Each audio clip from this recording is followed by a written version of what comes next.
Phails at philosophy. What the heck could it be? Life such a mystery. Phails. Welcome to Phil Phails. Phil Phails at Philosophy with Grant Potts. Wave at everybody.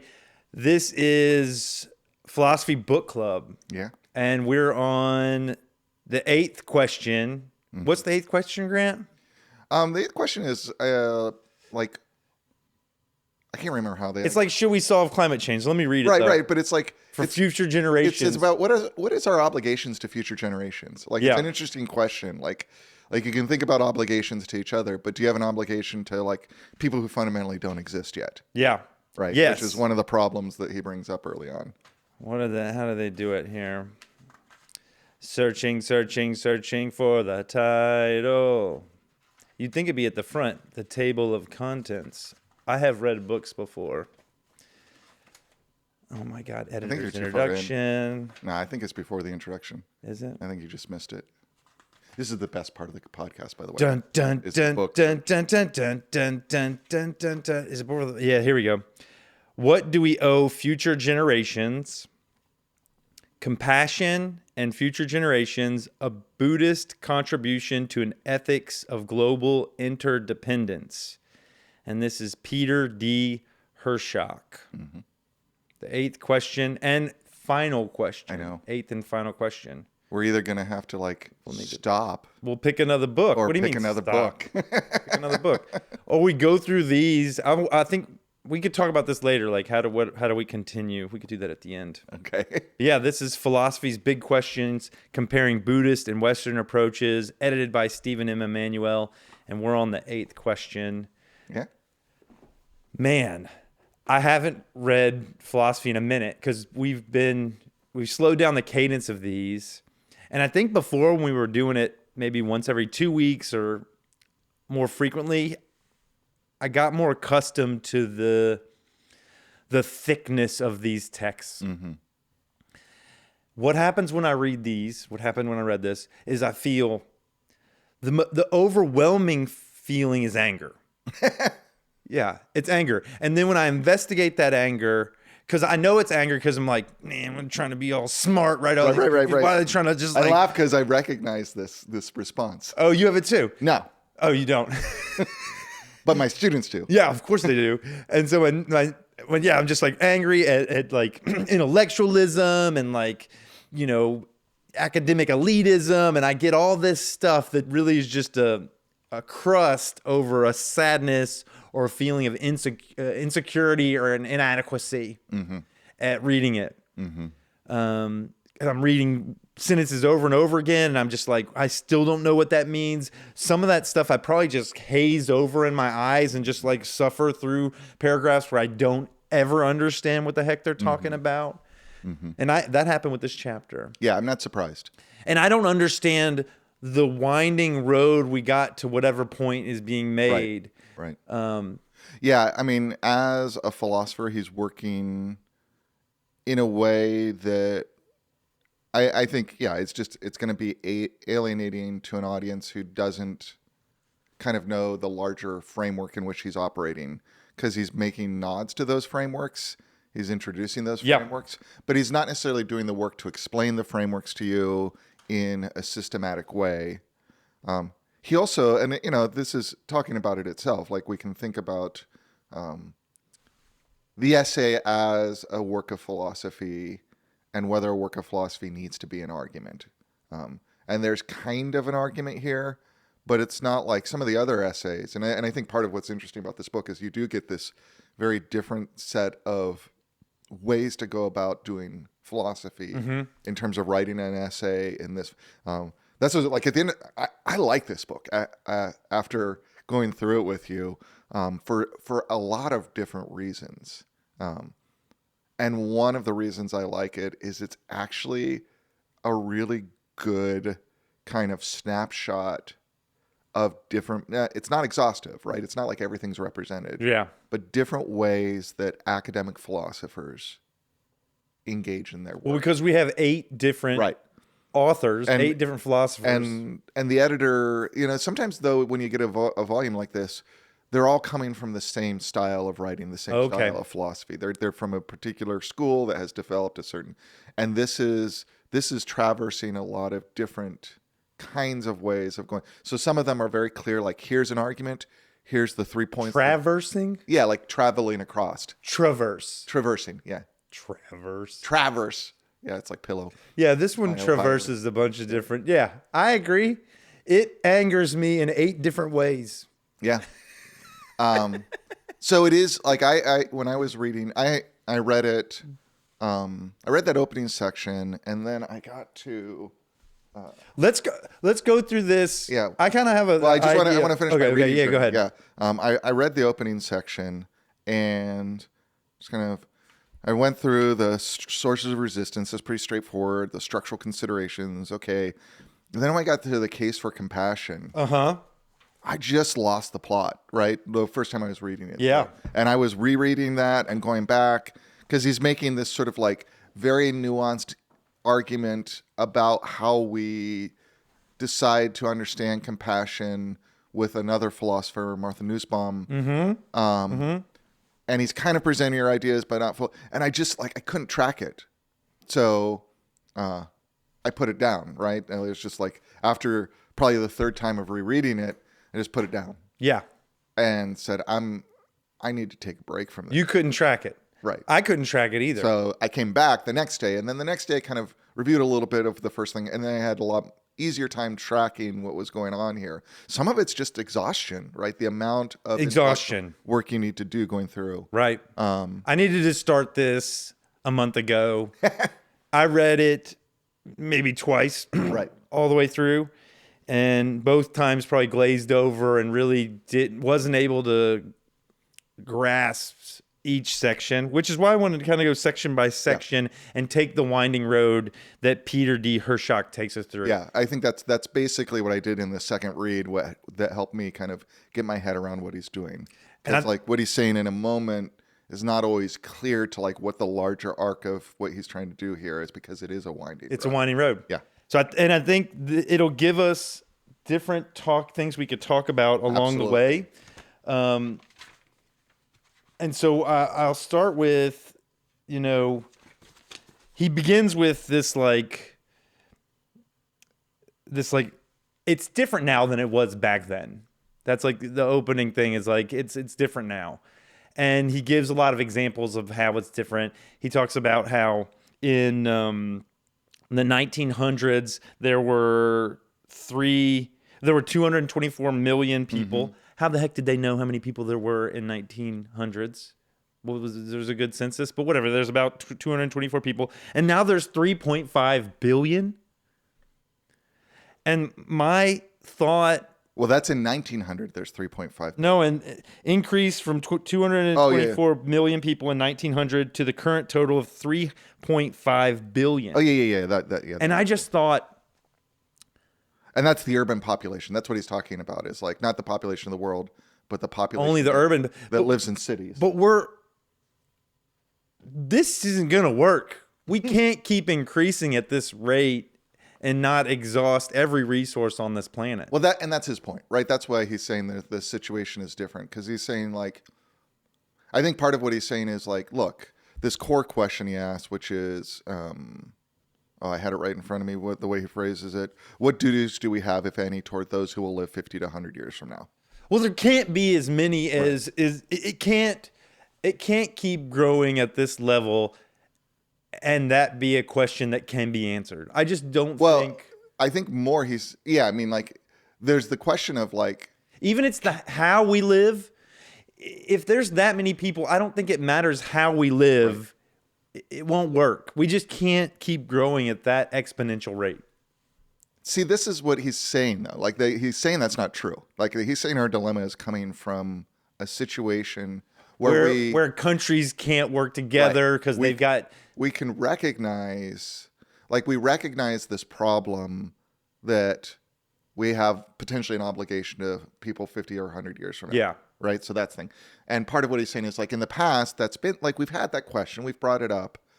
I think his end move shows how deeply we've brought it up, but we are faced with it at a scale and level we've never been faced with. It's a question we can't avoid now, I think, is one of the things he's saying, is sort of how do we deal with this situation that's going to have this impact on our grandchildren and great-grandchildren. Yeah. That's one thing. But the second thing he's saying is, and we can dispute whether this is true or not, but he says we actually have the technical abilities to address global climate change, right? And he's, if we're looking at one thing, and that may be to some extent addressing population growth, but I think when I've looked at some of the wider literature around ethics of climate change, which is where I get into the climate science, the climate scientists don't see population in itself as the problem. There's got to be a capacity on Earth. Right. And the other thing that you see is that population growth, although expanding, is slowing down with development. That as populations of humans undergo economic development, get access to birth control, go through, and you can discuss whether this is ideological modernization or technical. People are having less kids. People have and you get into the more developed a country, you begin to have countries that are actually facing economic problems of population decline, like Japan. Right. And so there is some sense to see that population problem itself as part of a larger set of problems, but that may have technical solutions. And so partly that's the next one. There's a technical solution, but it's a technical solution that is not merely a set of technical solutions, right? Because the technical solutions that I think are there for climate change, for example, are not, hey, if we build all these technical devices, we'll make it great. We just need to get everyone to adopt it. It actually does require people to recognize some sense of obligation to give up, right, for others. So you're jumping way ahead to predicament. Reduce. You're jumping to predicament. Right, but I think that's part of what he's saying is like that's the opening. Is like, this is new, and it's new because we can't. It sounds like a really great thing for a white man in America to say, hey, we've already taken advantage of fossil fuels, which are the primary causes for climate change, for now multiple centuries, which they talk about in the book. Now we want you guys who haven't had that advantage to not take advantage of those. Which I don't think he's saying, but he's saying, well, that is a really, because he brings that up. I mean, as we one have of the problems. those are truths. Like America, the West got to fossil fuels first, right? And we realized the power of it. And now India, China, all of these countries didn't take advantage of those energy resources for a long time, and build all the industrial stuff. I mean, there's a whole nother question of like, I mean, the leading fossil fuel consumers remain per capita us. Really? Yeah. I think so there's it's not another... like at the end of the day we can talk about that, but the reality is, if we were going to address it, if we were serious about addressing it as to us now with the economic privilege, they're rolling on. Right, but they're rolling China's on. rolling on. They're going to want to use these things to build and to grow the same way we did. Yeah, but they're not the ones sitting and blocking the Paris Accords, right?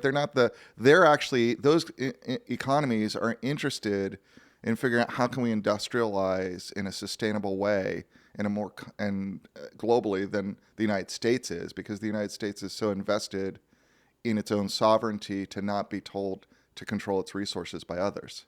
Right? One thing, an aside here. And that's partly just our sense of ourselves as like this isolated unit. An aside here, real quick. I want to share this with you while we're together. One of our clips on TikTok. Yeah, I'm not going to watch got TikTok. The person.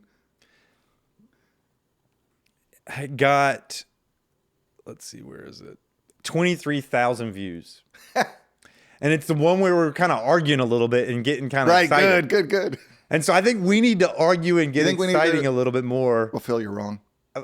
I'm not wrong. It's clear from the metrics that when we do a little spicy thing, folks want to see that.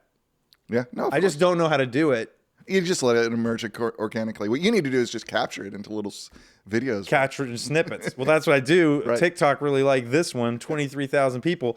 And of those, there's like tons of views, tons of like 356 comments, That's great. 560 likes. And some of them are on my side, some of them are on your side, some of them are That's the saying we're best. both idiots. Right. Well, that's good. Exercising those. I agree with, Phil. and I agree with about a third of them. The ones that says we're both idiots. Oh, the one, damn right. So, just keep that in your mind. Right. If I start arguing with you, Well, and I'm doing it for the engagement. there's also a level at which, if our position is there's so many people we're helpless, then we just stop. Like there's no reason to go on. You're saying it doesn't even, well, Like even the technological problem changes. It changes to, hey, we need to manage population growth and manage our reproduction, but then we get into eugenics, and I think the wrong people did that Right. for us to get involved with it. Like the Nazis kind of ruined eugenics for anybody. right and yes, and I think there's some root aspects to eugenics which we could potentially Well, let's start. that like create ethical problems. But I think that whatever the technical solution is, the problem he's saying is that technical solution, we're in a situation where that technical solution can't happen until we figure out how to get people to recognize their obligation. Let's back up a little That's bit. kind of the second one. I've got a question. If we think of the first kind of revolution, or one of the first revolutions, is a revolution of agriculture that promoted or made possible humongous population spike.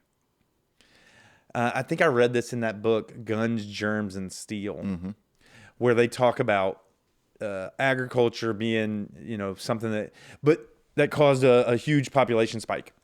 But the people that were new, like this huge population, was now nourished less so than the previous smaller population because of the homogeny of what they were eating. Because they were eating mostly wheat. They were eating mostly these things that they grew in large quantities. So they didn't have the diversity of food. And so they had teeth decay, and they had different symptoms, physiological symptoms of being less healthy than their predecessors. Now, I would argue, as we go from agriculture, where our predecessors are stronger than the new folks, this agricultural-based people, now we have another revolution of industrialization. And I would say that in order to put all these people in these industrial machines, we then again have a group of people, while greater in number, are less robust than the people that came before them. So we're getting more people. What is your standard of robust? I mean, I guess I get there. This all came to me yesterday because I interviewed a guy who, and during our interview, started talking about just the impacts of capitalism on his particular area, private equity buying up all these things, and it just seems like industrialization is really not great for the masses, in a way that agriculture wasn't great for the masses. But what is the standard by which you make that assessment? I think it would be mental health, physical health. But if we look at where we have metrics for example, physical health, we see with industrialization extension of lifespan, reduction of disease. So we see a lot of some diseases. But what if they live longer, but they have more anxiety, more stress, more, You think we have more anxiety and stress than someone who's living in a food system where your access to that food is very much predetermined by seasonal fluctuations and do you see what I'm saying? Like even in a pre-agricultural space. So this my argument would be that we do need to understand that things fundamentally change at these moments, right?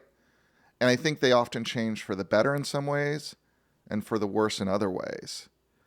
Yeah, the question is, I think a simple life where one has a real relationship with The problem for me is it's gotten so convoluted. Life is about very basic things: eating, going to potty, having sex, sleeping, having community. Right? It's five. Maybe are there other things that I'm missing here? Drinking water. You know, it's pretty basic.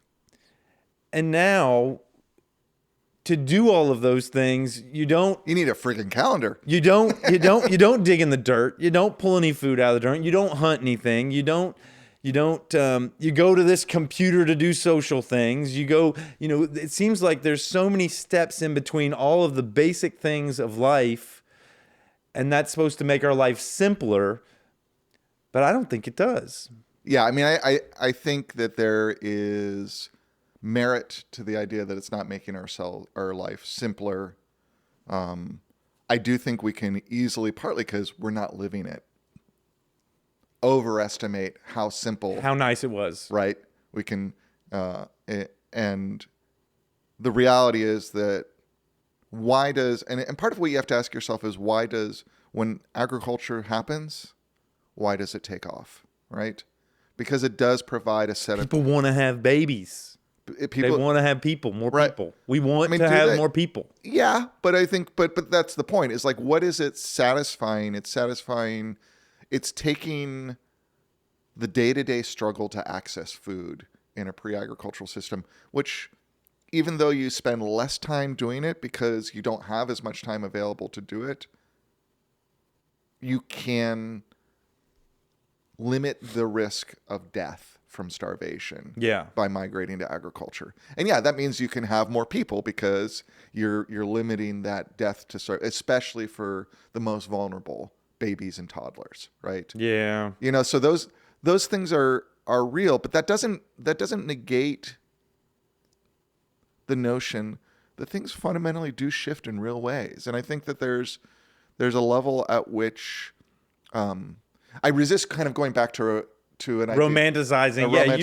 I feel that. But that doesn't necessarily negate the diagnosis that something fundamentally happens at these moments that restructure how we relate to things like food, how we relate to things like how we take care of each other.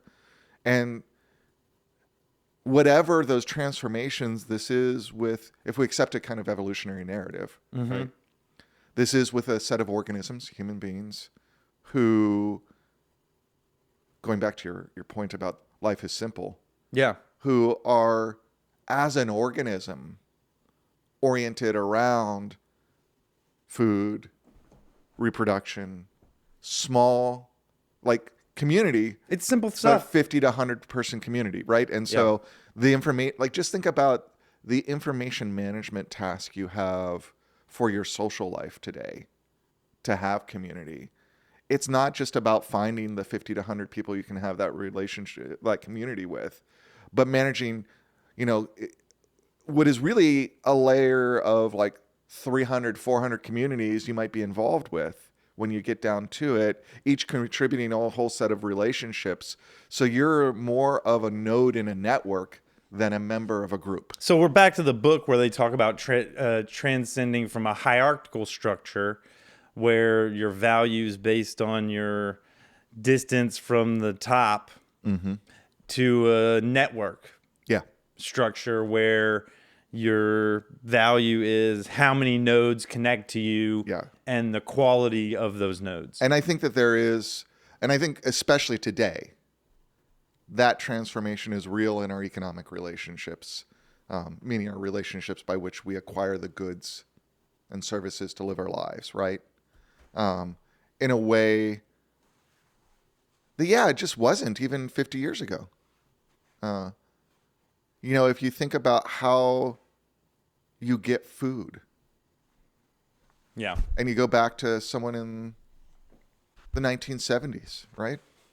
How would you get food in the 1970s if you were living in Crestview? Well, there'd be farmers. There'd be farmers around, but you probably... ranchers and farmers, this right? is developed like you would go to the Minimax, right? You would go to the IGA down the street when it was an IGA. Or there was a local grocery store. Yeah. And you usually had one that was within range, right? I think the thing that I get But now angry about because all these different things, like you've got HEB, you've got grocery stores, you've got farm to table delivery services, you have farmers. Like just the information task of figuring out how to manage your food web is much more complex and much less simple. yeah. Anyway, go ahead. You get angry about what? I just get angry about, with every single step in between the simple thing and accessing it, you have cost. You have middlemen, and there's like way more of them. I guess I'm just kind of really late stage capitalism comes to mind a lot lately as I just need to probably get off of content for a little bit. I need to stop watching media because I'm like, I don't think we're going the right direction, and I don't think this is going to end well. And I don't feel better exposing myself to media when it's like Vanguard and BlackRock and State Street are owning everything and privatizing every area of your life. Things that should not be privatized, from healthcare to mental health care to like real estate to food to every aspect of the human's experience is now being controlled by these very small number of people, small companies. And not just controlled by a small number of people, but controlled by a small number of people who understand their ethical obligations to be the generation of capital, not the generation of a good life for the people that they're working with. Yeah. Right. And there's already a problem if you concentrate power to a small number of people in a governance structure that understands its role. However much we want to criticize classic governance structures like monarchies, a monarch understood their role to be, if they reflected on it, as an ethical obligation. And we see this in South Asian structures of monarchy, East Asian structures of monarchy, European structures of monarchy. Like, at the end of the day, if you're the emperor of China, at the end of the day, if you're a king in Europe, You're responsible for a bunch of people. You're responsible for a bunch of people, and people who don't do that well are criticized for not doing that well. But we're not doing that. But we're not doing, we don't say, Vanguard, you're doing a bad job of taking care of people, because we don't even ask them of that. Capitalism at its root is a form for distributing wealth to all the people, I would think, and to allow folks to get compensated for their value that they add into society. Right.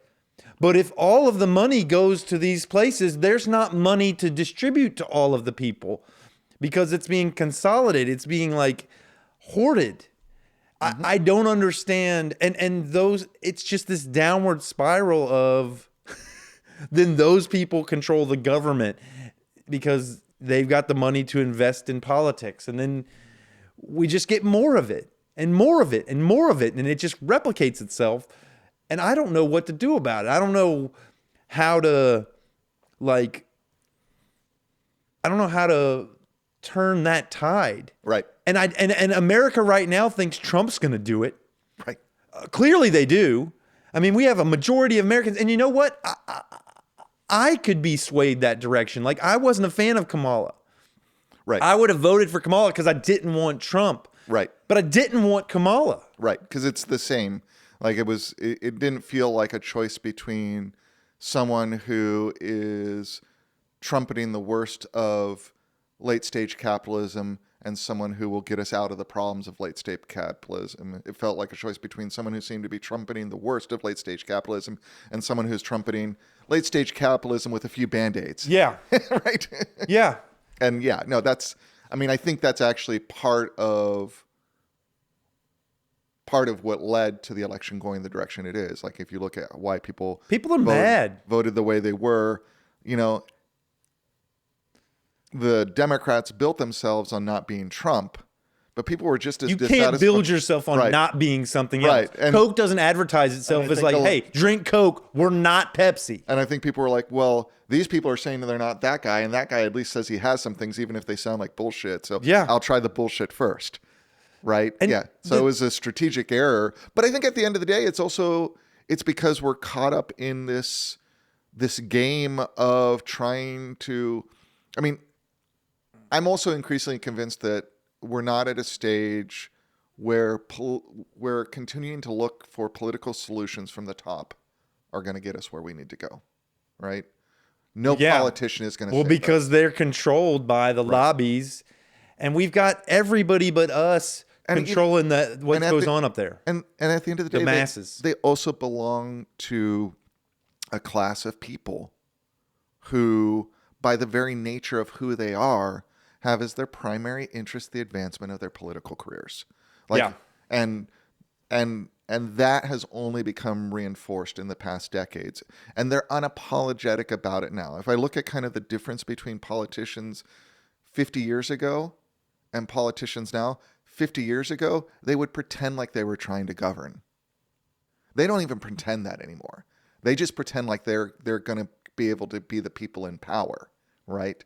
And I know that there's a certain level of hypocrisy to that earlier generation of politicians, but it's a hypocrisy that at least meant that they had to pretend to govern, and so they got some actual governance done in the meantime. There's a part of what I've realized is maybe we actually need to, in our politicians, tolerate the hypocrisy more and just play the game with them. It's like, no, we want you to govern. Cut out this nonsense. Yeah. But instead we've caught up in the kind of like team sport of whether my side won or your side won. And no one wins at the bottom. Right. There's no populist party anymore. Right. And that just may not be where we're going to get solutions. We may need to actually just focus on building relationships, building communities, working with each other, and build this from the bottom up instead of trying to go to national politics. I do think like if people want solutions, they need to focus. But they just throw money into more marketing. They've got great marketers. Just ignore it. Focus on your local politics first, right? If you want to do politics, start there. That is the majority of what's going to impact your day-to-day life. This goes back to that locus of control. Right. What can you influence versus what's the other one? Influence versus awareness And that's a way to address the anger. Because when I hear you talking about the anger here, and it's also the anger reading. Yeah. It's an anger that is rooted in hopelessness. Like hopelessness. I don't understand what the heck this guy is talking about. I don't know if I can even get my head around it. Why does he have to be like that and take the power of my understanding away from me? Yeah. Well, it takes away my faith in humanity. and even doing this takes away my faith, because I watch all this and it seems like what folks want is us arguing. What folks want is provocative content. What folks want is like sex, drugs, rock and roll. If you were someone that went to jail for murder and is out now and talks about your experience in prison, there'd be tons of people wanting to watch it. And we're just perpetuating like this negativity and this like, why don't we have the role models in music, in movies, in podcasts, and in TV be simple life folks? He got up, he was nice to all of his neighbors, he didn't fight with anybody. That's not exciting. I mean, well, it's interesting because like you look at the whole cozy phenomena. Have you followed that at all? No, what's up with cozy? It's like a whole sort of online aesthetic phenomena. There's cozy fiction. I need to tap into cozy. Yeah, because cozy is really all about, there's cozy gaming. It's all about just sort of like, let's just chill, man. Let's assert the value of coziness, of being chill, of being comfortable, and spending time in that space with each other. I think that's probably better for the human spirit. Yeah. Because this yellow journalism taken to the max is really just perpetuating the things that we don't want in society. Right. Because we're low-key modeling it for everybody. Mm-hmm. And not even low-key, high volume, all the music. And I love hip-hop music, but how did I get to be in alignment with Tipper Gore and Nancy Reagan? When did that happen? That I'm like, we really should put more thoughtfulness into what we're platforming. Right. And I think there's a different way. So what's the problem with Tipper Gore and Nancy Reagan to me is they were like, we need to create more rules from the top to make people be thoughtful about what they're performing and make sure only the proper performers go out. You need that happen from the bottom. But I think what we need to do is say, as creatives, as performers, as creators of content, how do we take responsibility to do the work that is in front of us, to contribute in a meaningful, thoughtful way. But if no one watches, if you can't find an audience and you see other people with an audience with this more extreme stuff, right? You just slowly, it might take a while, but it slowly goes, oh. Yeah, I mean, when I get excited, they like it. When I talk about... I mean, if your model is to enter into the entrepreneurship model that is the heart of late stage capitalism, that you just need to accumulate the capital, the views, the whatnot, to just sort of generate a capital stream to sustain yourself, it's going to be hard. Because you're playing the same game that you're trying to not do. I don't know how to pay the mortgage and get food and do all that stuff and not play the game. I know. That's why capitalism sucks. Yeah. Because part of its and I mean, and when I say that, I mean it, the real. It's not working for the masses as an ideological form. I mean, I'm not a critic of capitalism that necessarily says market-based economies based on freedom of exchange are by their nature bad, right? Yeah. In fact, I tend to believe that mid-20th century American capitalism, with all its problems, coming out of the 1970s, was just going in the right direction, because it was a form of capitalism that tried to emphasize the value of free exchange, but also recognize that there are many areas where we engage in free exchange that the privatization of that free exchange needs to be reined in, whether that is healthcare or whether that is food. I mean, look at the history of food deserts. You know what a food desert is? I've heard of these. Yeah. Tell me more about food food desert. I lived in a food desert in Philadelphia. It's a place where, and they're often urban areas, although they're also rural areas. My mother-in-law lived in a food desert. The closest grocery store, full-service grocery store to her, south of Houston, outside of Houston, was a 45-minute drive. What? That's part of why we had to move her here, right? 45 minutes drive to a full-service grocery store? Right. Exactly. What?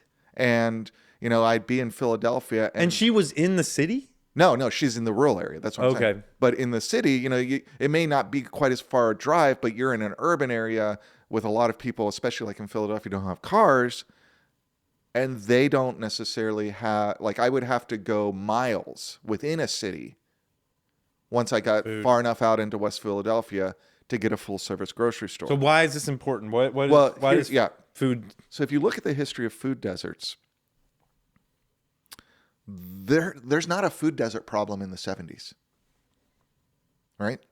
Well, because in the rural areas, there were farmers and ranchers and they had community. There's a lot, and in the urban areas, they needed groceries that came from the rural area. It's not the agricultural system itself. It's the grocery system that changed, right? Well, there weren't grocery stores in rural areas, were there? There were small grocery stores in each little town that provided full-service grocery stores, even though they were small. And they've been replaced by these big box grocery stores like H-E-B, right?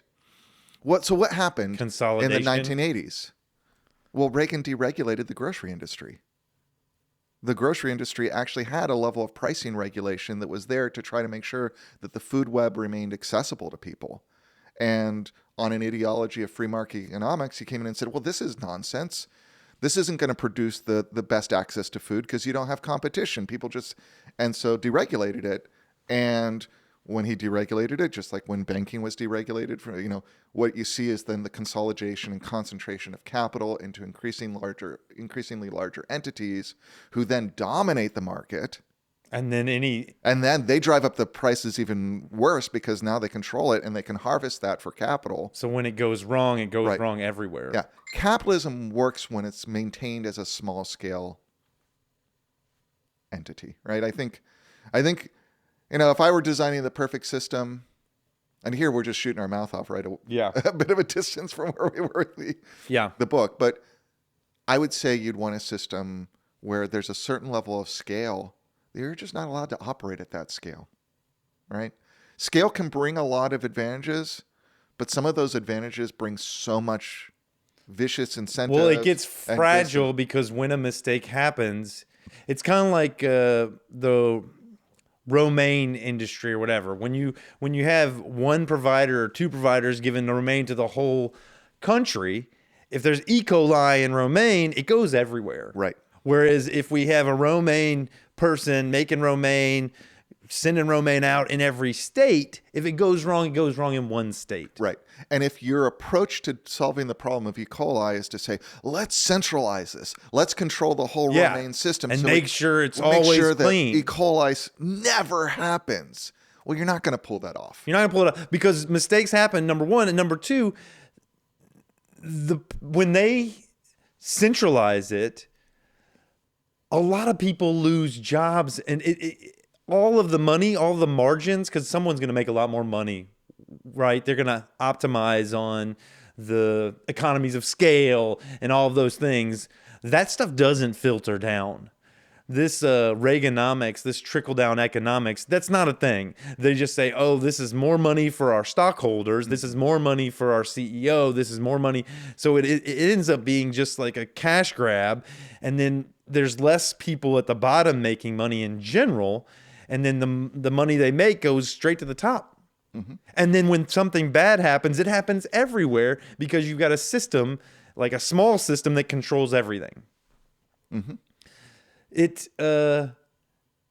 This is why I just need to stop getting involved, like understanding, because there's nothing I can, if I can use this platform to complain and people like it and maybe someone does something about it, that'd be great. But I guess this is a question. Where do you get off caring about things at that scale? Right? Where do I get off caring about things at a national scale? Right. Like I'm just thinking and I'm using that that's as why a kind of accusatory sense. Like I think at the root there is this sense of like we approach these problems like they're problems where what we need to do is become the controller and solve the problem. Well, because they've taken us with communication and technology. I think I'm just going to make a wild statement and we can both decide whether or not it's true or not. Because of communication and technology, folks focus more on a world stage or a national stage than they do on a local stage. Yes, I think that to some extent. And I think which is the opposite of what needs to happen. Right. We need to be focused in our local stage and be like, what's going on with my neighbor? What's going on with our communities here? Right. Then what's going on in, But what's going on there affects, like there are things, but I think, yes, I mean, the larger point you're making, I think is true. The way I would rephrase it is we need to shift from looking at a problem and saying, if I could just get control of this situation, how could we solve it? And why aren't people doing that who are in control of the situation? And instead say, coming back to the network idea, as a node within a network of relationships, what can I do to contribute to the good, right? Coming back to your point about you said I'm losing my faith in humanity. Faith in humanity is an interesting idea. Like, is faith in humanity what we want? I mean, if humanity is actually not functioning to pull it off, is faith what we need, right? Yeah. Maybe what we need. And I was sitting thinking, do I have faith in humanity? I don't think I do. I don't even think I think in terms of faith in humanity or lack of faith in humanity. What I do have is a love for humanity. Well, I think that's a different thing to say, because faith has expectations about what that other is going to do.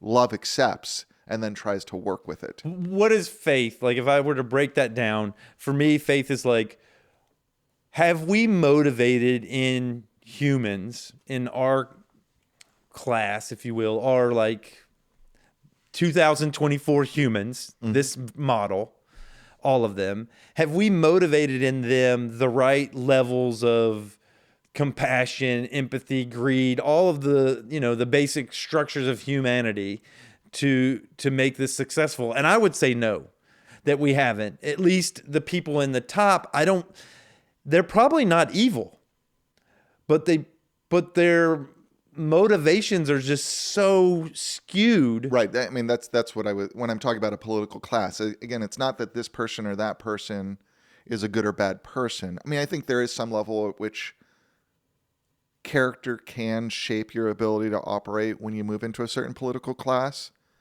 but it's not going to erase the realities that once you enter into that game, there's a whole set of rules you're going to have to start playing by that have vicious motivations that are going to be about advancing your career. Right? Well, And I think that's what you're saying. Like there's the motivation system is set up wrong. yeah. Right. But is the question for us, that's actually a real question that we can wrestle with.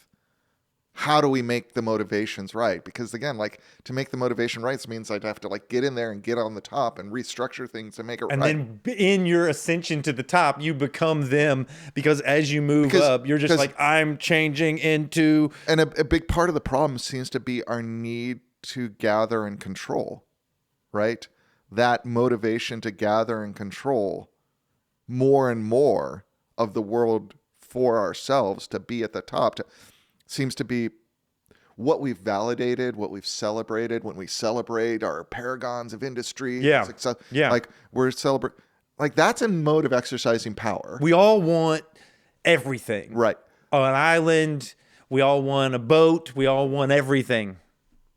But we also have an ability to cultivate different motivations. That's the heart of the argument around Buddhism, I think this, is that we can cultivate different Compassion.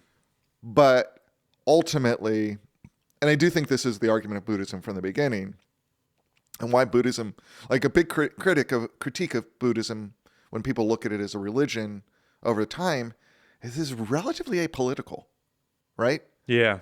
It does seem to engage with political power, but it, like when you look at the early narratives of Buddhist engagement with political power, it's not about converting nations. It's about converting kings, right? With a hope that bringing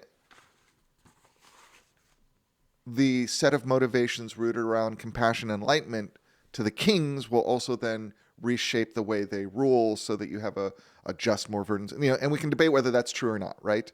But they're not even looking at political power as kind of a set of political structures around this that we need to, that doesn't happen until engage Buddhism in the 20th century. That's when you begin to have Thich Nhat Hanh and others look at going to the Paris Accords and right. stuff. And that there may be work to do there, right? There may be political work to do there within the context of Buddhism. I'm not taking that question up right now, but I am saying there does seem to be a kind of wisdom that like the problems are not particularly different.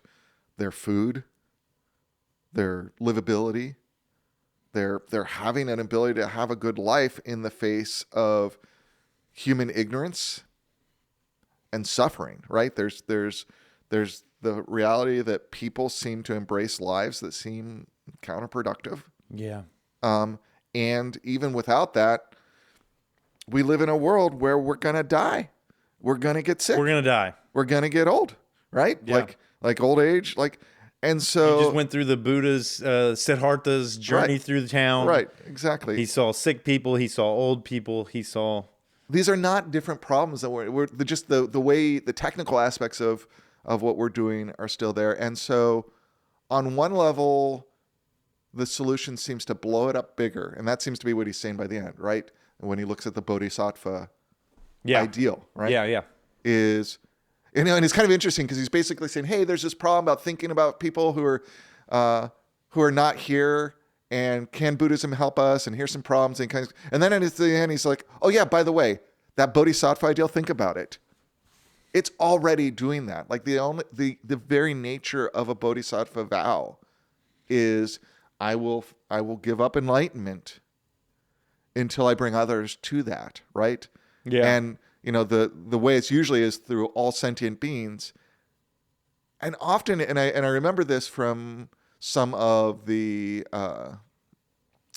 prayers of aspiration that I learned when I was studying Buddhism directly, do already say in these ancient texts, all sentient beings who exist or don't exist yet, like who are to come, right? There's already a system which has been saying, hey, we need to be attentive to the needs of others forever.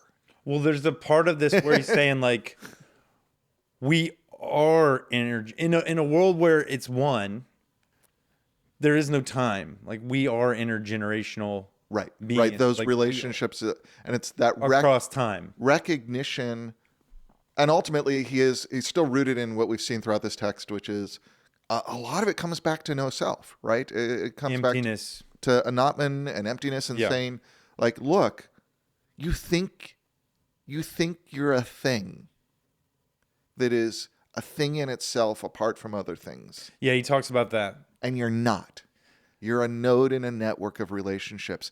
And by the way, those relationships go on forever. And on one level, that means, and I'm not necessarily arguing this is the way we need to go, but I'm interested in it as an argument. That means we need to radically personalize how we think about our ethics. And instead of saying, what needs to be different up here, I think what he's saying and what the argument would be is the way out of that moment of paralysis that comes with that anger, right? Because that anger is a frustration of not being able to do anything, is not how do I get up there to change the system, but how do I change myself to operate in whatever the system is to produce more good for others that I'm in relationship with. Yeah. That's one part. And second, to recognize that that is bigger than me. And if I'm going to do it on the scale where I would have any impact on the total system, I'm going to have to commit myself to do this through all my reincarnations from here on out. Right? But it's a very personal work, and it's a very long work.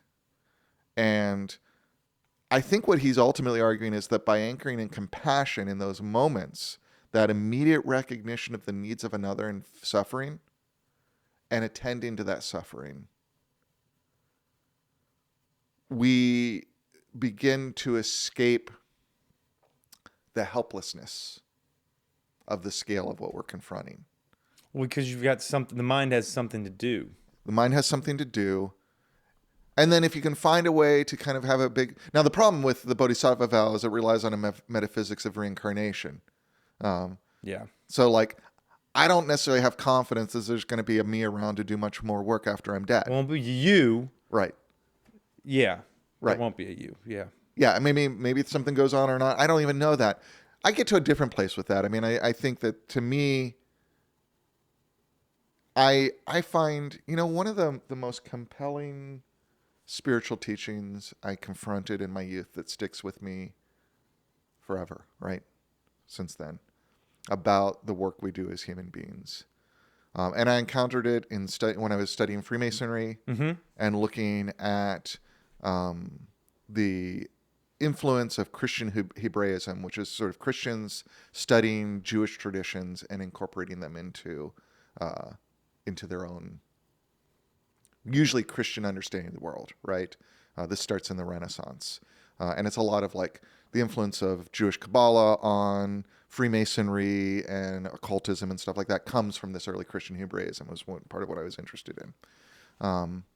And a concept that is still important in a lot of Jewish thought, especially social justice thought, but is important in that late medieval Renaissance Kabbalah is the notion of Tikkun, of repair, right? And it's this notion that the world is broken, right? Now, in this case, the world is broken because when God created the world, his light was so radiant and so beautiful that it shattered the vessels of the world and created all these problems in the world, right? But that our work, again, in the context of here, our work as children of God, right? But our work as spiritual beings, our work as human beings, is to participate in the repair of that damage, right? And what's powerful about this is you're part of a larger project and you have something to do. Yeah. You're not in control, right? Now, I don't know how useful it is to shift that control to a cosmic entity, right? Sky Daddy. Yeah, in that sort of monotheistic framework. It's not a way I can make sense of the world. Yeah. I was talking to a neighbor recently, last night, about it, and it's just sort of like, he was very advocating monotheism as this sort of natural thing we would arrive at if we're just smart enough. And I'm just like, it doesn't make sense to me. But the notion that there's a work to do, but that work is what you can contribute, instead of taking control of the whole. And I think that what he offers here is a different kind of vision of that, where the work is the work of a kind of basic human ability to recognize suffering, Yeah. to recognize Yeah, that's what he said unhappiness. compassion was. Compassion is to see suffering and be moved by it, Yeah. And be moved up by it to try to end it. to end it. Yeah. Which is the initial move of the Buddha, right? Now, he's got a whole program then that comes from that says, well, when I think about it, that suffering's anchored in our grasping, and you need to get rid of the grasping, And Tell me about this, we can Tramp. examine that or not, or whether that does that. But I don't think compassion relies on that to be a potent tool. When I read this last night, I thought about it within the context of a grocery trip with my daughter. My daughter and I went to the grocery store, and I'd been reading this chapter, and I was laid off, I guess, last July, and austerity measures have taken hold. Yeah. I'm not. You got to tighten your belt. I've been tightening the belt in every way, right? I used to drink kombucha. I don't drink kombucha anymore. I used to, not really worry when I went to the grocery store. I just buy whatever I wanted. And now I don't do that. Yeah. I only buy things that I think we really need. Circumstances that force a level of mindfulness on you. Yeah. And, that's, I think, difficult for my daughter to understand because she wants things. Yeah, because especially at an adolescent age, the engine is turned on want. Yeah. And, there's a lot of saying no. Yep. And then there's a lot of the same kind of way I felt reading this was inadequacy, Right. guilt, Yeah. shame. Yeah. She'll say stuff like, you should just get that job. You should get another one of those jobs so that I can have all these things I want. Right.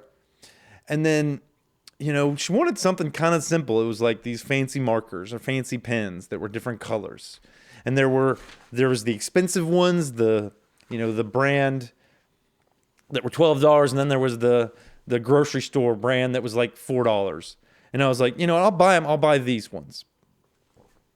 And it seemed like she suffered as a result of having to buy the $4 ones. Right. And I thought, well, I could alleviate her suffering. If I followed this, if I felt her suffering and wanted to alleviate her suffering, and that was the goal. My goal is just to alleviate my child's suffering in that moment and buy the $12 pens. I could do that. Is that what I do over and over? Is prioritize ending suffering? Because when you look at this, they talk about dana is to give. Yeah. And it's like, Yeah. how much do I not consider my own place and my own scarcity and my own concerns and give? And that's the question I have. Yeah. No, I mean, I think that's part of, and this may be the argument for a system like Buddhism, right? The desire to relieve suffering may not be enough if you also don't have a sufficient system for diagnosing what's causing that suffering. Yeah, because from a classic Buddhist perspective, buying the $12 markers is not relieving suffering, because the problem, she's not suffering because she got the markers that were less expensive. She's suffering because she craves the markers that are more expensive. And getting the markers that are more expensive is just a very temporary palliative that doesn't address the craving. And the craving is the root of the suffering. I should have just explained that to her. Right. I'm sure she would have been totally like, oh, I totally understand that. Totally understand that, It's just Dad. the craving. I just buy me those cheap markers now, Dad. Right. No, and I think that's an interesting thing to think about, because then you can't solve anyone else's addiction to craving. Well, then can't everything be put down to craving I think to a certain extent, and compassion? I mean, where you does can only compassion solve it. start and You where can does only it solve end in a the world? craving in yourself. I mean, let's look at that example, like in a kind of classic Theravada, like ancient school form of Buddhism. The work, if you're a monk, of giving, Donna. right? What is your work in that? The most fundamental work you engage in giving, because you've gone through so many other things that you've given up already. Yeah. Right? You got the robe. You've even given up your hair. You've given up your hair. And your job is actually to be a receptacle of giving. Your main role within the kind of social system of Buddhism Is to receive. is to go beg for food and give lay people the opportunity To to gain experience merit, giving. to experience that by feeding you. Now, that's also rooted in a vow where you have said, I'm not going to generate my... So if I go out and beg and you don't give me food, I don't get food, right? Like, I'm not allowed to prepare my own food. That's part of the... so there's a whole set of things that are in there, but it does create this social system that ultimately sees kind of, if you think of a higher order of operating within that system, is to do a work that is more about creating the opportunities for other people to enter that stream Yeah. than to try to participate in that stream. Not because you're not participating in that stream, but you're just participating in it on a level that is far deeper than you're even going to expect them to do in their lifetime. Yeah, because you've given everything. Yeah. Yeah. You've given yourself to the work. Yeah, your Dana is your life. Yes. Yeah. I think that is, yeah. And you are, like, if you're, in a classic monastic, you're practicing that offering, that giving through making offerings in the morning of mantra. You're making, you're making offerings of words, you're making offerings of fire, you're making all those kind of liturgical offerings, which are the way you have trained yourself to practice. But for the lay person, you're giving them the opportunity to practice that by feeding you. And I just find that interesting because that's sort of like... Yeah, that is interesting. It's a different way to think about even hierarchy and what the role of hierarchy is. You're not moving to the top of the system. In many ways, you're moving to the bottom and trying to rule from the bottom. Yeah, the best of us aren't doing that. Yeah. At least the most successful of us aren't doing that. Jimmy Carter passed away. Mm-hmm. And I always looked up to that man. Mm-hmm. I always thought he was a great president. And then I looked at the things he'd done after his presidency.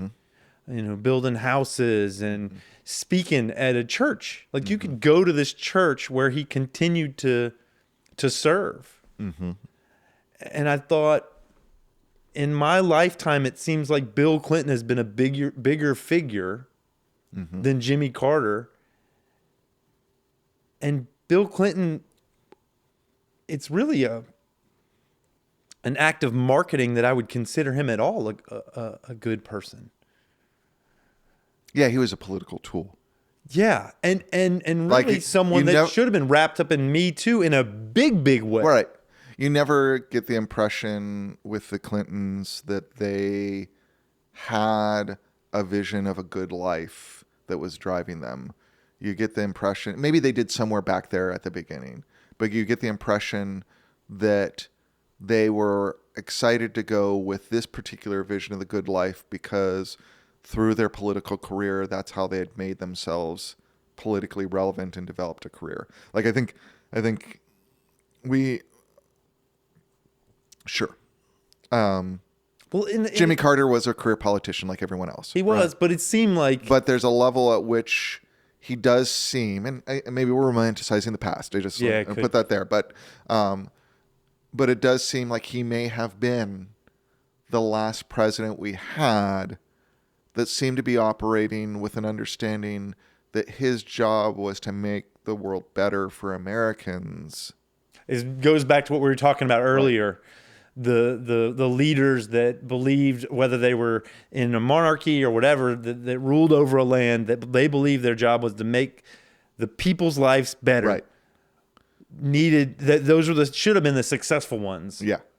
Yeah. And, if anything, during a time of major international global reconfiguration of the economic system happening in the 1970s. Yeah. Because 1970s is really the point at which globally the process of decolonization and the reconstructing of the economic system from a colonial economic system into a global capitalist economic system is happening. Yeah. And that reconfiguration is hard, right? It's resulting in major resource shortages because it's a system that's reconfiguring. Yeah, right? it's volatile. It's volatile, and it hasn't figured out how to get to some level of equilibrium, right? He's caught up in the middle of that. And he's asking a lot of people. He's asking them to, you think about kind of what is often described as his big political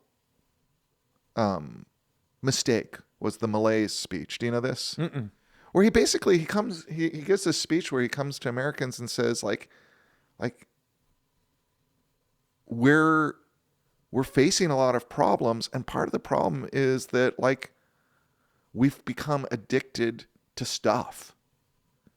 We've become addicted to, and this is not exactly how he says it, but basically he's critiquing our desire to value ourselves and each other based on our income, on our gross domestic output, like all those things. Yeah. Not that those aren't important. He's not saying, but he's saying at the heart of it is that's how we've come to value ourselves as a nation. And that's a corrosive metric. And people say when he gave this speech, he kind of lost the plot and people started to resent him for being admonishing.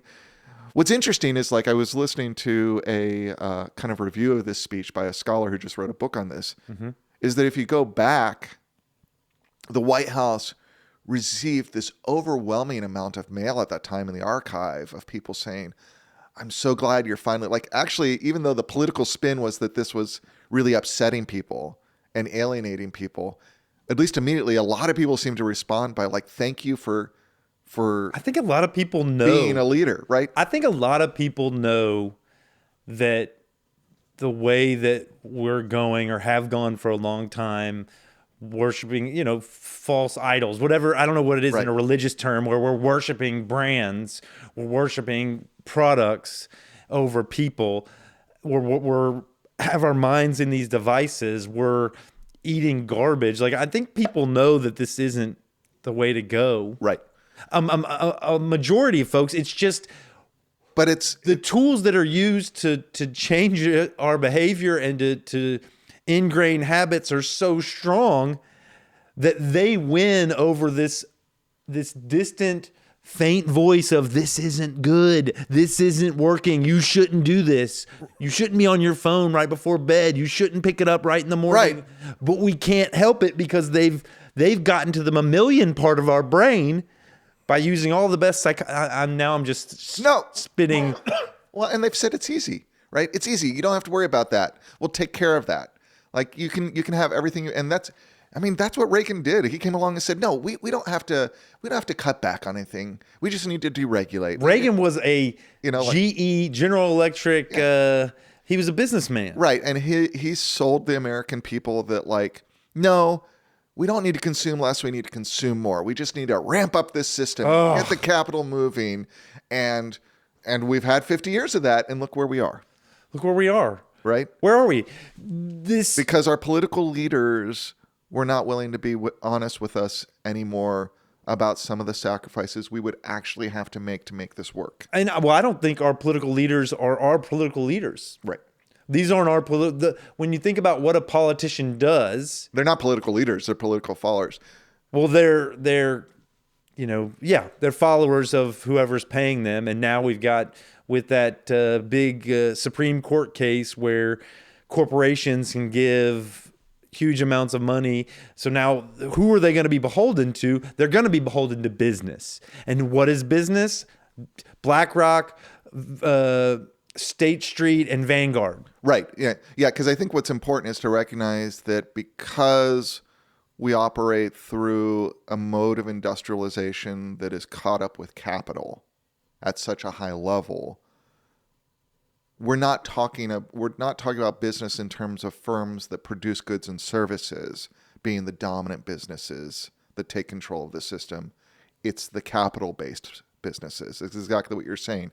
It's private equity. It's investment firms. It's those who they're getting paid by controlling the industry, not necessarily by doing the industry. And what are they actually controlling? They're controlling access to enter into the industry to they're controlling access to that thing we have come to use as our market of value, our marker of value, right? We have come to a place where when we want to understand the value of something, what do we call? When people say, hey, how is that going to be valuable for me? What is the language people use today? What's my return on investment? Oh yeah, right? ROI. Right. What's the ROI? And there's an importance to that. Like I see this in my work at community college. They're always like, what's the ROI? What's the ROI? And there's a value to, I think there's a good to saying, what is the good that's going to come out of us putting the resources into this thing, right? Yeah. But when you use the language of return on investment, you're using financialized language. And so your metaphor of value is always going to drift to the financial metric as what gives you value, right? So if what we say is valuable is financial good, which is kind of absurd because financial good's only valuable in as much as it actually brings us material resources. You cannot eat money. You cannot eat money. You cannot live in money. You can't like rub money on your skin and get healthy. Right. I sometimes think we would be better off if we focused back on wealth as opposed to capital. How does it, or enrichment? Right. And understanding enrichment on a material level. Like we can talk about enrichment on a spiritual level, on a personal level, and maybe that's part of it, but even solely on a material level. If we think in terms of wealth, meaning goods and services that lead to a good life. Lead to a good life.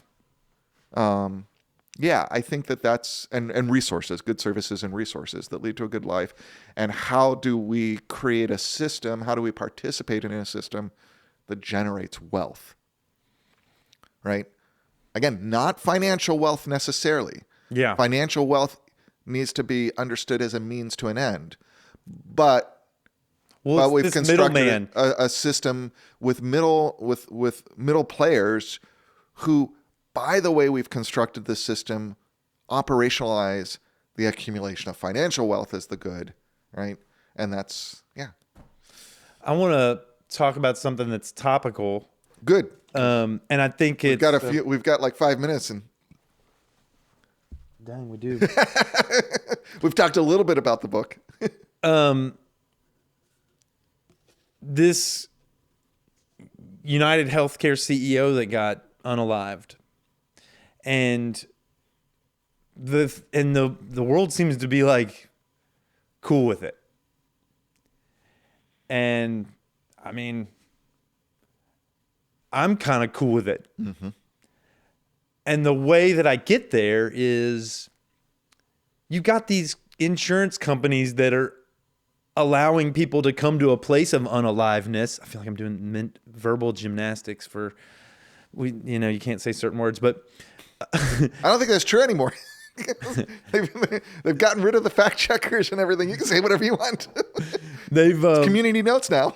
That's Facebook. So these corporations, these insurance companies lead to people having unaliveness, the ness of being unalive. They lead to people losing their life, lead to people, because they don't have access to things that they paid for access. And yet this blood isn't on their hands. Right. They found some way to put these middlemen there, and unaliveness over here doesn't map to what you would call murder over here. Right. Which, how does that washing happen in between the decisions, the discernment of these bureaucracies and these people at the top that make those decisions and the people on the ground that are experiencing these tragedies? Mm-hmm. Like, infuriating. Mm-hmm. Yeah. So what's your question? My question, I don't think I have a question. It's just we're discussing this notion, and I don't know. It's just I found that an interesting moment. I mean, it didn't hurt that the guy's stunning. Yeah, he's like in front of a waterfall, right, looking ripped. But Yeah, no, I found it an interesting moment because I think both personally and just sort of as a nation, like, yeah, when I look at the response, like, because, it was also just watching the media, like half the media was like, look at all these people who are celebrating this guy's death. And yeah, like maybe we should. And the other half was like, what is wrong with America that they're celebrating murder? And it just seemed to like miss the point, because the point seemed to be like, yes, it was hard for me to feel compassion for that CEO. Yeah. Right. And so for me, part of my work was to generate that compassion. Right? For the CEO? For the CEO, right? To say, yes, I need to recognize that at the end of the day, someone with a family, whatever his implications for everything else, right, was murdered in cold blood. His family's probably garbage people, though. Not literal garbage people. Right. Those are salt of the earth. They're probably entitled people that are just going to perpetuate that class. Maybe not, but they're human beings who are going to suffer because they lost their dad. That's true. You know what I mean? And so like that's kind of, and I recognize that I had to do that work to get there. So that's one thing. The other thing is looking at both the recognition that I had to do that work and this, like, what is that about? I think there's also a natural response to injustice. Right now, we have a system that holds certain people accountable at a very severe level for small infractions against the group. Right? You stole a candy bar and you're the wrong person in the wrong class. But if you steal 1 billion candy bars, right. You're right. You may end up in jail for 5 years. Your life is ruined. Your kids are cut off from you. There's a whole set of things that have generational consequences that come into play because our justice system looks at that and says that's a crime. But if you set up a system that or you should know if you are taking the time to look at things as a leader of that system, is resulting in pain and suffering and death for a wide group of people, but you're doing it for business reasons. Yeah. At the end of the day, what is the argument? Well, we're getting a good return on investment. We're getting an ROI. So we have started to value the capital over life. And when we see that level of injustice and accountability, it becomes very natural to say, yeah, but at least that guy is being held accountable. Right now, he was held accountable by Luigi. Someone went and held that person accountable. And it helps that, the murderer is saying, I would, he's given all indication, I was here to hold that guy accountable, right? Yeah, he wrote it on the bullets. Right, yeah, exactly. Defend, denied. Right. So yes, I can understand. I equally have compassion for this dude might get off. Popular response. He might walk for this. Right. So that's, and as someone who's trying to support elder care. Yeah, it's very topical. I knew this was a different topic, Grant. And you know what the reality is, Phil? I mean, it's totally anecdotal, but it sure seems like the before and after of that moment, we're having a lot less headache with our insurance company. Yeah, folks are probably, I've got 2 things about this. So there do seem to be some consequences that may have been good that came out of that. 2 things. One, I knew this was a different subject when I was at the gym working out, and sometimes we talk while we work out, and I brought up this P. Diddy thing, Puff Daddy. He's wrapped up in all this weird, reproduction stuff. I don't know the word for sexual stuff. But anyway, he's kind of wrapped Jay-Z up into it too now. And I was saying hey, what do you guys think about this Jay-Z thing? And someone in the class said, I don't feel comfortable talking about that because what you're talking about is a man who's accused of assaulting a young lady. And the topic that we went directly to was the United Healthcare unaliveness of the CEO. So it was just, and everyone was comfortable with that. Everybody was fine with it. We had that conversation for a while. Interesting. But talking about Jay-Z and, the trauma that this young lady experienced was like off limits. That's interesting. So that's number one. Uh-huh. And I was like, okay, that's like a bullet point. Okay, this is where our culture's at.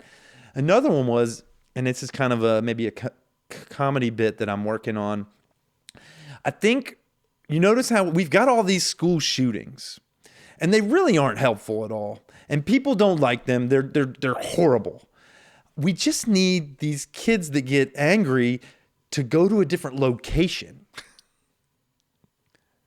We need them to go to boardrooms. I think, and then things might change. We might get gun control if because these kids are going haywire and they're just doing it in the wrong place.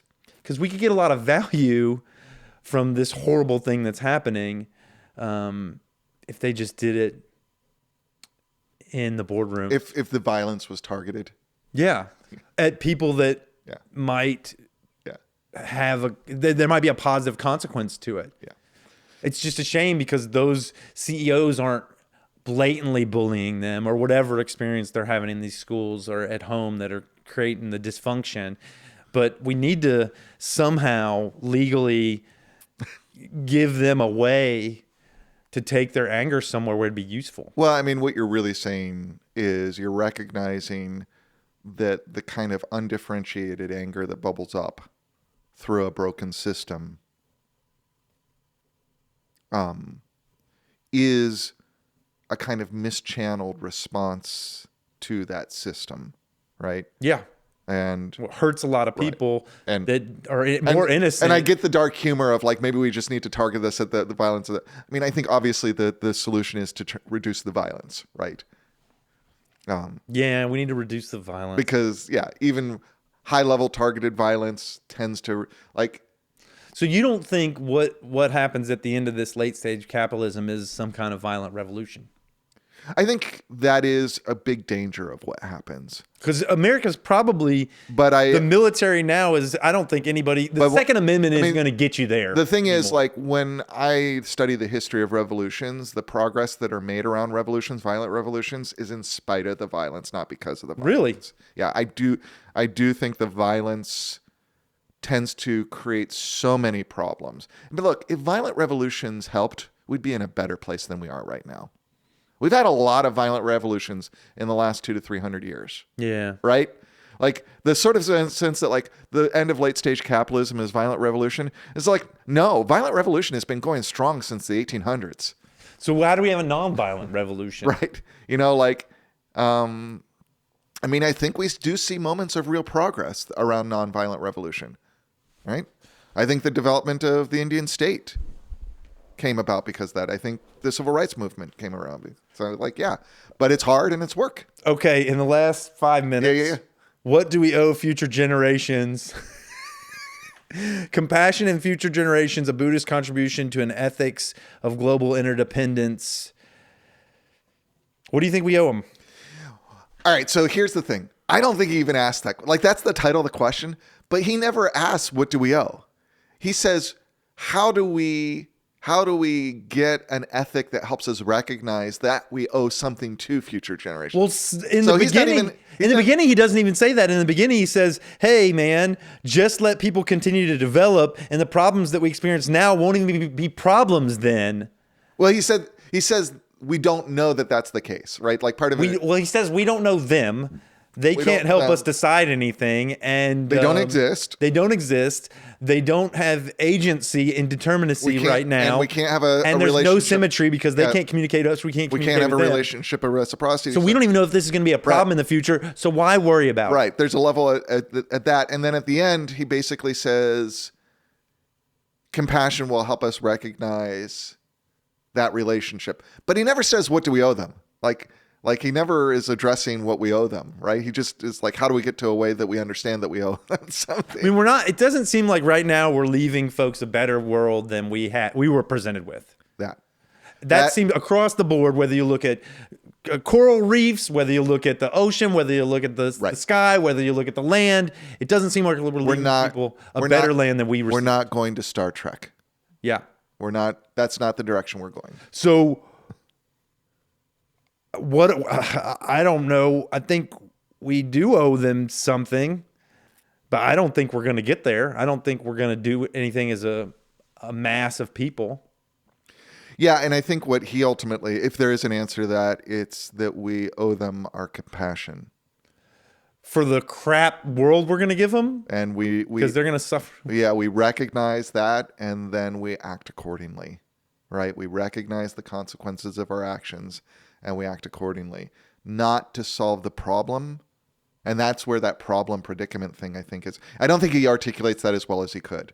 But when I thought about it, I think it actually is very insightful. Because what he says, the distinction between a problem and a predicament is that a problem demands a solution, a predicament demands a resolution. That's right.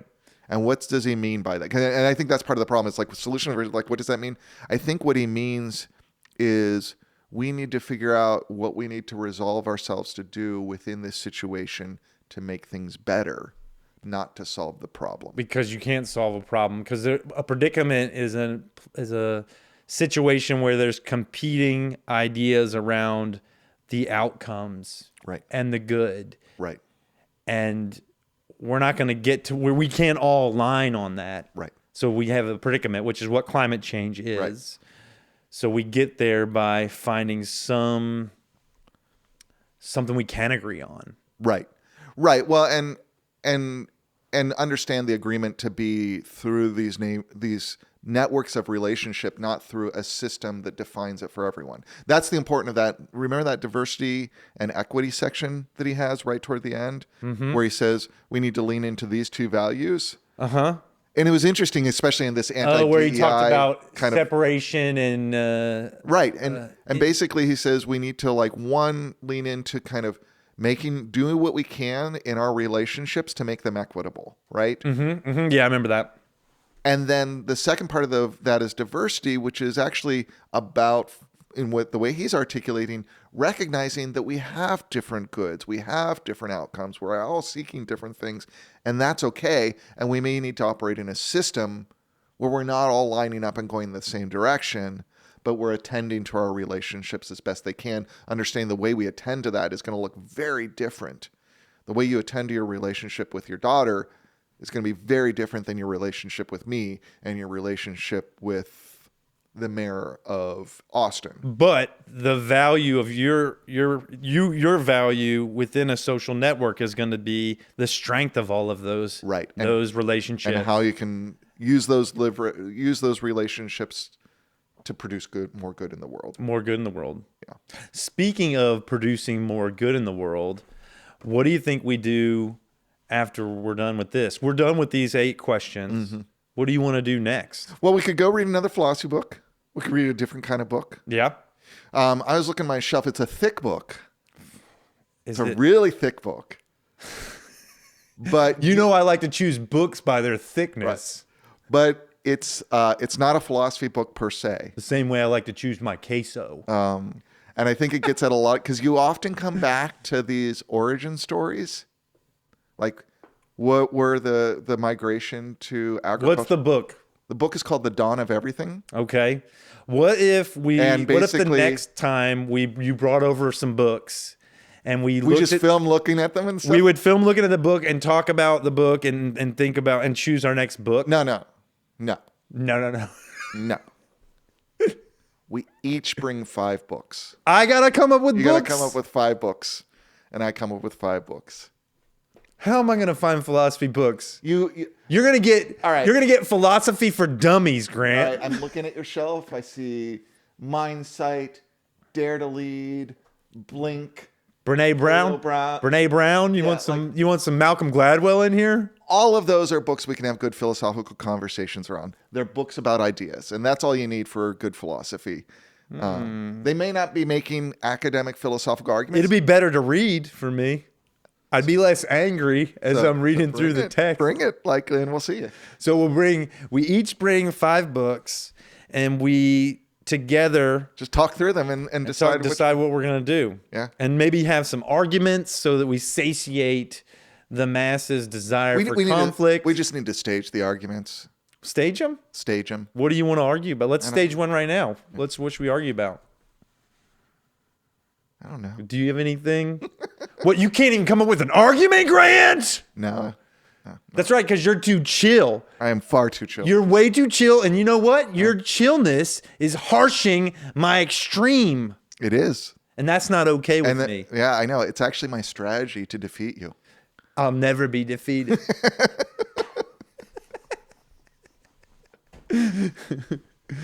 Yeah. Yeah? Yeah. Okay, we'll pick 5 books each. We'll come together and discuss them and then land on one. Another thing I thought we could do would be to have one episode where we talk through all of these 8 questions and think through like what is this? What have I left with? Having like a philosophical discussion that was like a holistic thing of this book. Like after that. Like what do you mean? Maybe we can do that when we look at the 5 book. Yeah, we could do that day too, because we'll have 2 hours. Yeah, we could do that. Yeah. Just go through like a quick talk on each one of these questions. Like, how do I think now about, human flourishing, and how do I think about does reality have a ground, and just like go through all. Yeah, is reading this done anything for me except be like a nice exercise to hang out and get some good footage and hang out with you and have good talks. Which is a good in itself that I don't want to undervalue. Yeah, it's enrichment. If I'm going to read more of this type of stuff, I probably need to do it more consistently, because I think the anger would reduce. There'd be a reduction in anger with more familiarity of this type of text. You know what I mean? Like doing it once a month or once every 2 months, I'm just like, I have to learn it again, how to read, how laborious it is, as opposed to like, it's this, I'm beginning to get, familiar with this, because I imagine you're familiar with this type of laborious reading. Yeah, no, it's there's no question that like reading is a skill, and I've spent my life developing that skill. Yeah, I haven't. Right. And even if you're reading a lot, well, this is not reading, Grant. But no, it is. It's reading. No, it is reading. This is deciphering the most just.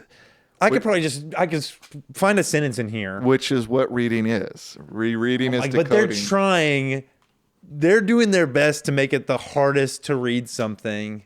I think in some cases, yeah, but I think it's actually that they're often making technical arguments or complicated arguments that actually require a level of cognitive investment. And context.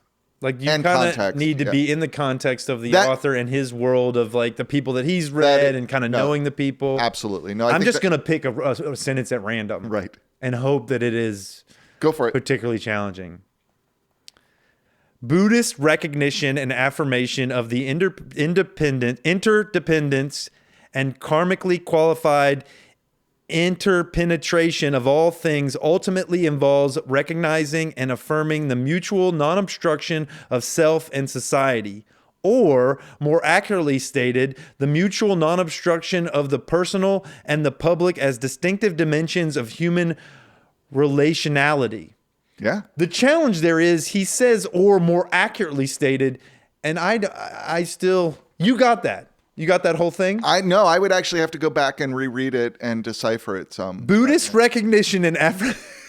And I mean, like, partly because I'm a reader, not a listener. Right. So I'd have to look at it on the page to decipher it. And so yeah, it's a very complex idea in a complex sentence. I think it enriches my life doing it. There is a level at which some writers could probably, and I think this may be one writer or editors could benefit from following the George Orwell school of thought in terms of writing and communication. How can I say this more in plain language? Yeah. Right? I'll say this again. I'm sure I've said it in past episodes. And that's the context. I wish we could make this palatable. And maybe that's what we're doing. Yeah, I think that's making this palatable for a lot of people, because I think there's benefit to sitting with these questions. Mm-hmm. I think I've been enriched by it. Mm-hmm. But the masses aren't going to get there through reading this book. They're not going to read this book. Right. And it's like any other technical discipline. There are things you can do when you operate at that technical language in terms of the complexity of ideas you can examine. But if that's the way you work when you're talking to a broader audience, you're going to lose them. Like, if I'm a physicist and I try to explain physics to you, if I'm a theoretical physicist, by writing all the equations I need to do, like, you're going to be lost. You'll be lost. Right? So why would I think that looking at all those equations is the best way to get it as the masses? Like, yeah. But this is a book that is... It's for academics. Well, this is a book that is really designed to be like a first or second year for academics. But this is first or second year? Yeah. You heard that sentence? That's a fourth year sentence. I know, isn't it? Well, you got to throw some fourth year sentences at first or second year person people, so they develop the skills around it. Yeah. Stephen M. Emmanuel, I emailed him, and he emailed me back. Great guy. I couldn't get him to come on the show. I wish we could. But did he? So he knows that you did a series of podcast. Yeah, Was he excited by it? Yeah. He was great. He was like, I think I've emailed a handful of these authors. That's awesome. A lot of them have emailed me back and said, I think it's great that you're exposing this content to lay people. Of course, yeah. He's actually writing a book now based on Pixar movies, I think, philosophy and Pixar movies. And he offered to send one to me. So I thought about writing back and saying, hey, yeah, send that over. And maybe we'll add that to the next 5 we do and stick with Stephen M. Emmanuel with our philosophical journey. Yeah. I'll just have to think, which was his question? He did one of them. I think he did maybe the first one. I can't remember. He did, oh my God, now he did How Much Is Enough. Oh, he did that one, yeah. He did How Much Is Enough. Chapter 7? Greed, Prosperity, and Economic Problems of Happiness, a Comparative Perspective, which is the one we did last. Yeah, that had a lot of discussion of Adam Smith. Yeah. Yeah. So, cool. Is there anything else you want to share? I think we've come to... No, I think I got to go. We're at 11:07. This has been Phil Phails at Philosophy Book Club with Grant Potts. That man is Grant Potts. That man is Phil. That's me. We've been talking about, oh my God, what do we owe future generations? But we haven't been talking about that. We've been talking about a lot of other things today. So, sorry if what you really wanted was... read. It actually has a pretty good analysis of kind of like what the problems are philosophically. So just go read the book if that's what you wanted. Read the book, buy the book. It's a great book. We really enjoy it. And keep joining us. Yep. Joining us. We're going to keep talking about philosophy and having fun, enriching our lives and hopefully enriching your lives. That's a wrap. Now we hug. Oh, yeah, that's right. Forgot about the hug. Yeah. That's the best part.